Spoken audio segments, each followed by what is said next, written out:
For the listeners and the viewers of this interview in Australia, New Zealand, and Fiji, it's a great pleasure to have none other than R Madahvan for this special interview. Um, Madhavanji, welcome. How are you doing? I'm very well. Thank you, Himanji. Very kind of you. Fantastic. Now we are looking forward to this somewhat, in the modern era, some different type of film, Rocketry, the Nambi effect. Tell us, ये idea कैसे आया? How did you come about this idea? Because you've taken the lead in almost everything in this film. Yeah, not by choice, but let me tell you how this came about. Somebody came and told me that there's a story of a rocket scientist, good-looking rocket scientist from ISRO, who had an affair with a Maldivian woman. And because of that affair, some rocketry secrets from India were sent to Pakistan. So this man was arrested, tortured, and almost killed in jail till he came out and he proved that he was innocent.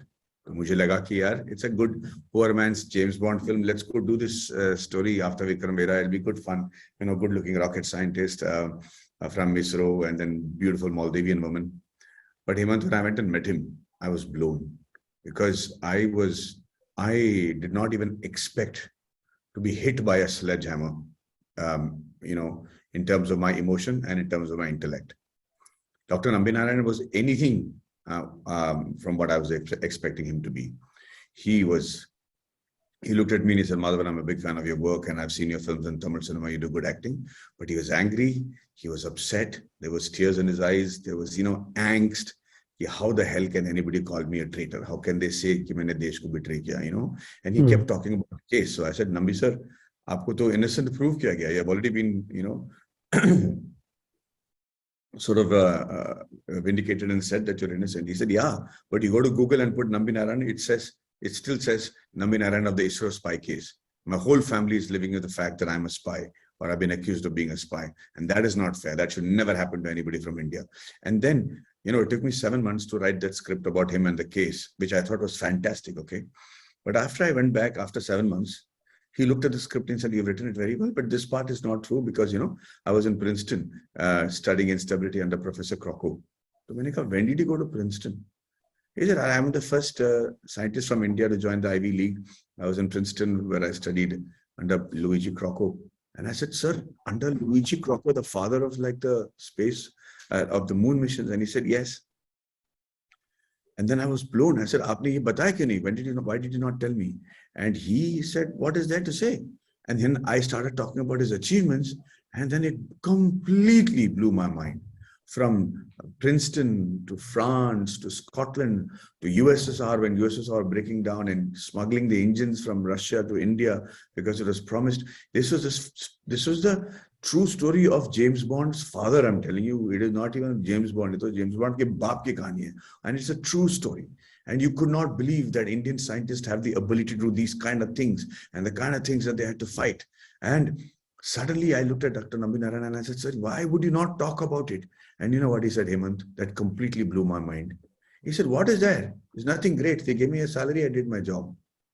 And then I realized that he did not even consider his achievements as major achievements. He was only hurt and anxious because they accused this man of being a traitor. So I could not, from then on, it was like somebody injected me with a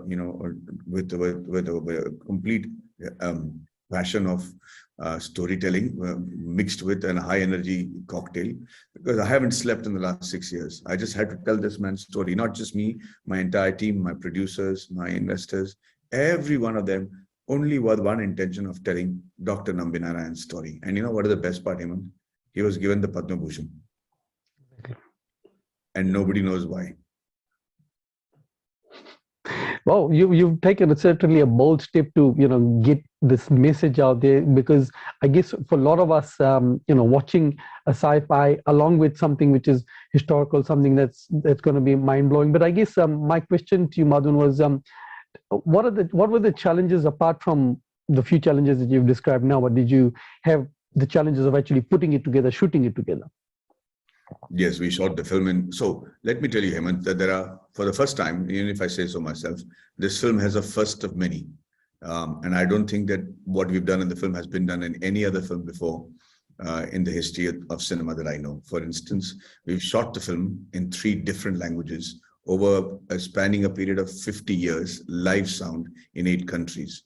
I don't think anybody's ever done that. And this film is not dubbed in Hindi and Tamil. It's actually shot in English, Hindi, and Tamil. Yeah. Second thing is, yeah, we have actors growing from 29 years old to 79 years old.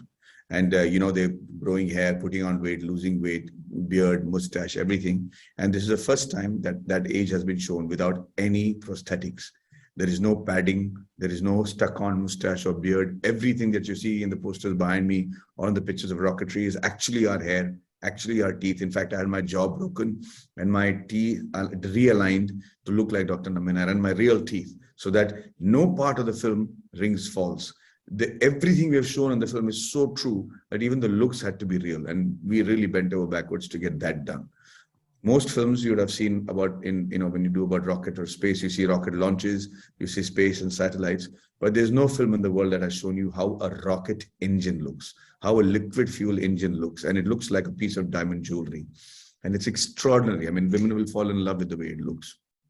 And, I guess we're all looking forward to this, and I'm sure the fans of our countries respectively will go out in the cinemas and watch this film on the big screen, because it will be an experience of a lifetime. And the amount of work and the amount of research that you put in, I think that there's something that speaks for itself. And thank you for taking up such a great initiative. And we wish you and your team all the best, Madhavanji.